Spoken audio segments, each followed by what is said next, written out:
Don't sweat it. It's a Stay Cool Summer on Twin Cities Live. Now from the studios of 5 Eyewitness News, here are Elizabeth Reese and Ben Lieber.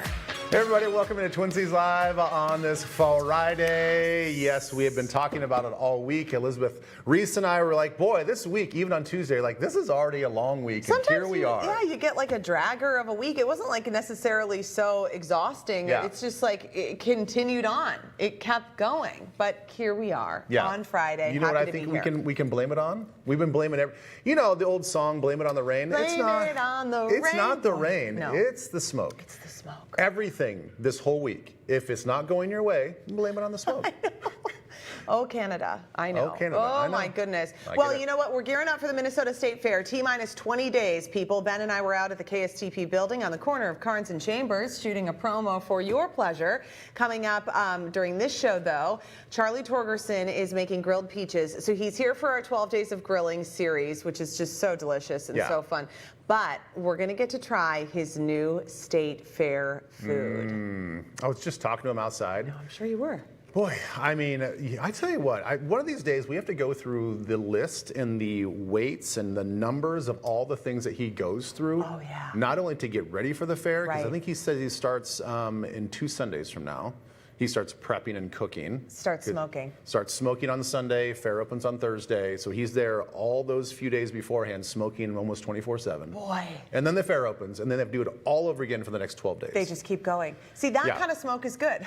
the wildfire smoke. Yeah. It's not I like good. that. I like that type of smoke. Me too. But anyway, can't wait to see what he's got outside for us. Reporter Kristen Haubrick. She's going to take us on a kayaking adventure. This is so cool. Every time I go kayaking, except for the one time that I went out off the coast of San Diego and I nearly threw up because I got seasick. Ooh.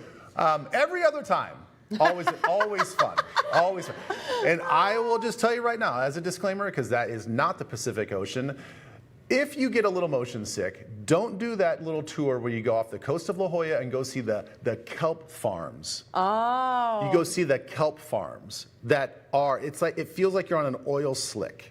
Yeah. And the water moves really weird, and they basically, the whole tour just stops right on top of these kelp fields, which is kind of gross. Kind of gross, huh? Because you don't really want to fall in and get all that kelp wrapped around your legs. No, I mean, it's seaweed, right? Yeah, it's seaweed. It's this big, tall, like, foresty of seaweed. Oh, man, the feeling of seaweed on your legs when they're below water is just horrible. Yeah, both Abby and I were like, can we get out of here now? Oh my gosh, this kayaking adventure yes, way will be very different. different. Way different. And this is something I think I want to add to my bucket list. Plus, we're going to get some back-to-school deals from our friends at Schuler Shoes. You're going to get the footwear that you all want, that you all need as we start to shift in. I just got an email from my kids' school. The back-to-school supply list is out and ready to go. Yeah, I mean, I was putting in stuff even today, this morning, on emails, just like all these kids' events that are coming up in the fall when school starts. I know. We're getting after it. All it's right. there. All right, like I said, we have made it to Friday, and that means we're going to celebrate every Friday by checking in with you at home. It's a little segment that we like to call Free for All Friday. Now, usually it's our director, Scotty, that's gonna roll it, but he's on vacation. So today we're going to say, Director Mark, roll it. There it goes. Usually, reporter Kelly Hansen is in Free for All headquarters. She's also on vacation. So we've got TCL producer Betsy Moline. Hello. Betsy Boo Boo. Ready to fire some questions at us. Really Hi, good Bets. questions already, you guys. Good. I have a question for Ben first. Did the kelp smell? Was it like gross, No. like seaweedy smell? No, because you couldn't really, because it was all, it's all underwater, and then the top of it, like the top of a tree, is just kind of it kind of sits on the top of the surface of the water, so it doesn't stick out. Right. So I was just wondering if that was contributing to your tummy troubles. Was the No.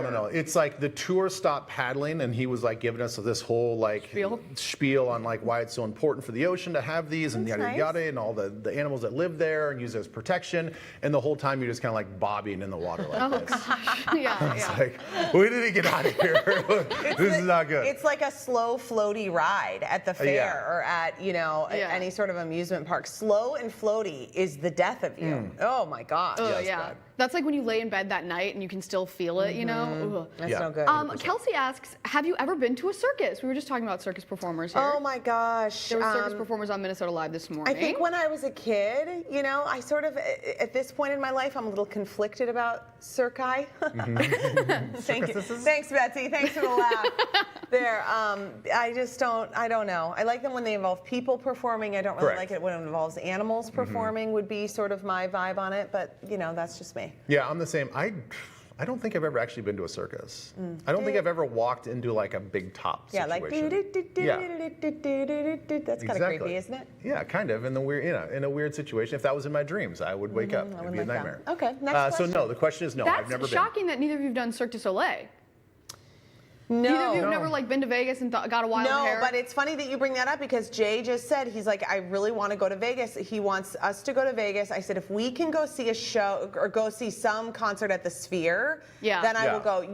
This will not surprise anyone who knows me. I'm not a Vegas person. So Vegas is not my jam. I get stressed out about the Colorado River and all the water, you know, all this stuff. And so it's not really my thing, but I haven't done Vegas in a long time as an adult who was maybe more responsible than I was in my younger adult years. Yeah. Right. Well, you brought up a good question and a good suggestion. I have been, if you consider that the circus, I have done one of those shows before in Vegas where it's just the... You were in it or you watched it? You got to perform? I sat there as a spectator and I watched them and respected their dancing and their acrobatics. But it was not like the big top circus with the animals and stuff like that. Yes. But that counts as a circus. Okay. Okay. And so there you go. Yes. Kind of a half yes. That's yes. All right.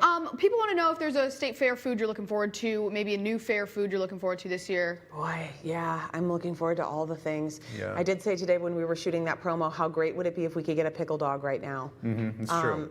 You know, I love a pickle dog. I like the tradition of going in and knowing, like the first thing we're going to do, we're going to get off the shuttle bus and I'm going to go straight to Turkey to Go. Yes. And then we're going to get Turkey to Go sandwiches. And then I like going to get an iced coffee at French Meadow every day. That is true. That's fun. Basically everything that Yi Vang does. Yeah. Yeah. I like going to that international part and know. like basically just getting all the things that he has. Things. I like getting a Baba's Hummus Bowl at least once or twice. You know, it's because we've been doing the fair for so long, it's like a reunion and you go up and you see everybody and you say hi and you get to have the thing that you always have there, and I think that part of it is really fun. And to where we're at with our KCP building and Baba's Hummus, it's actually kind of a nice early parts of the fair. It's nice to get a nice walk there, get the Baba's Hummus, kind of walk back, you get a vibe for all the people. So I don't know. I kind of like the location that it's kind of on that north side. We went through some of the new foods, and so it's always fun to me to see what food gets kind of crazy. Like the deep fried ranch last year, when people just went turbo for it, and they just lost their minds and the lines were so long. So it'll be fun to see which one really pops. Yeah. I'm going to guess it's going to be that Uncrustable that's a hamburger. Like, I always get excited for the really weird ones that you're like, how is that going to work? Why? Yeah. How did someone come up with this? And I know working here, we're going to try it at some point. So that's what I'm most looking forward to, is that hamburger, but the buns are Uncrustables. Yeah. Yeah. You know, Uncrustables upset Ben. I know. Betsy, I don't know why you brought it up. It makes sense. You guys are taking that little out of context. I don't have time to explain it right now. But no, Betsy, do you have something that you look forward to on the day? Because you're out there as much as we are. My actual favorite fair food, which I will only eat once or twice because we're there every day, is cheese on a stick, which is all-time favorite. But if I eat it every day, I will become a cheese on a stick.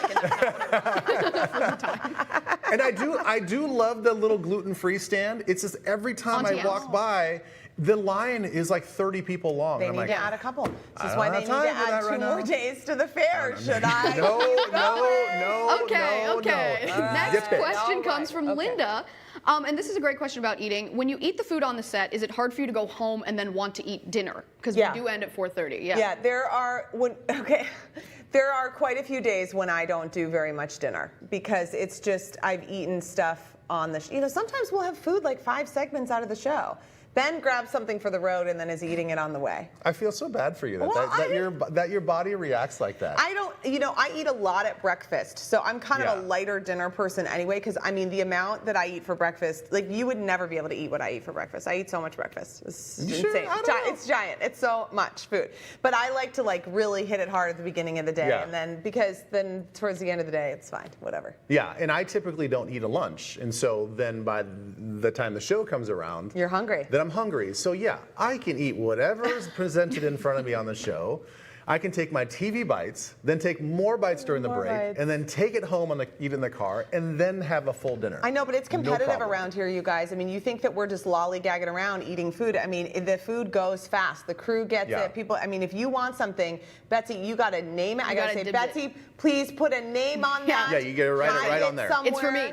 Yeah. Yeah. No, yeah. We have this issue where I eat at 4:30 on the show and then bring food home, and my fiance is starving because he doesn't eat lunch, and then I'm like, I just had dinner, so I don't know what we're gonna do here. So we have to like strategize. When are the eating times throughout the day? I know. Yeah. It is fun. Constant asks. She said yesterday Mike was talking about the Slav experience in St. Park, and she's 100% Slovak. What are our nationalities?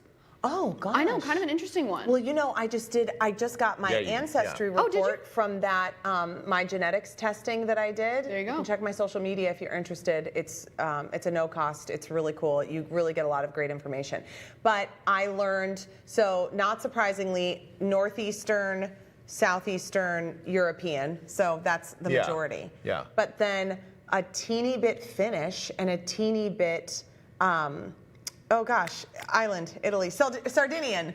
Oh, really? Yes. It gets that specific? I got that specific. I was like 2.2% of each of those. I couldn't believe it. It was fascinating. So I really think that that's why I love saunas and pasta. It's just in your DNA. It's in my DNA. And you know, if I don't call it a sauna, then the Finns get upset with me. Your people but get now upset. I'm one of you. Yeah, you're one of It's very exciting. I know. As I've bragged many times before, I'm very proudly South Korean. My mom is 100% South Korean. And my dad is kind of a mixture, a little bit of a mixture, but predominantly, so his father is basically 100% Italian. Okay. And his mom was 100% German. Her last name was Connect. So it's like Italian, German on that side, 100% Korean on this other side, and you mix it all up. And you love fermented foods, that means. Yeah, that's what it is. Yeah, and I love saunas too, but and it's not really in my DNA. Okay, that's all right. You can still love it. That's why I just call it a sauna, and not a sauna. Then you get away with calling the it Finnish sauna. people are going to email you. They get upset. Yeah. What is Malene? Malene, so on my dad's side, I'm like Norwegian, Swedish, that kind of thing. And then on my mom's side, I'm German and Irish, but I'm like 20% Irish, and that's the most I am of anything. Everything else is just like tiny percentages. You guys got to do this testing, though, and see what comes back, because there might be a little something that surprises you. It's fascinating. Well, so I actually did 23andMe, I think, many years ago, R.I.P. and they give you your percent, and it genuinely, I'm not kidding or exaggerating, it said 100% white. Thanks. Oh, So I was like, great, nothing else going on. Thank you. No, nothing. Okay. All right. German, Irish, Swedish, Norwegian. That's okay. I know. Karen is asking, Ben, she knows you're a bird watcher. What is your favorite bird? Oh my gosh, you guys. I know all these nerdy This things. show. You love being a bird watcher. It's your favorite thing to be. What's it done to you? Okay, my favorite birds. In order. if you must know. Who doesn't love a cardinal? Love a cardinal. Love a cardinal. I love a cardinal. Yeah. Okay. Let's see. I love an owl. Although you don't see them during the day. Ooh. Yeah, they like to hide. I heard they're not as wise as we like to think that they are. No, I just read a book about owls. They're fascinating. They're very fascinating. That's it. That's all I got for you. Okay.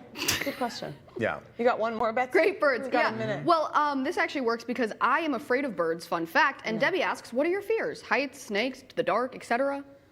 Oh man, if we're gonna go dark here, yeah, I'm afraid of parking garages. I don't like going in those. I get like kind of nervous about those. I have found, I think I'm getting a little bit more claustrophobic as I get older. Does that happen to anybody else? I think that makes sense. You get older? Yeah. Tracy, that's happening to you?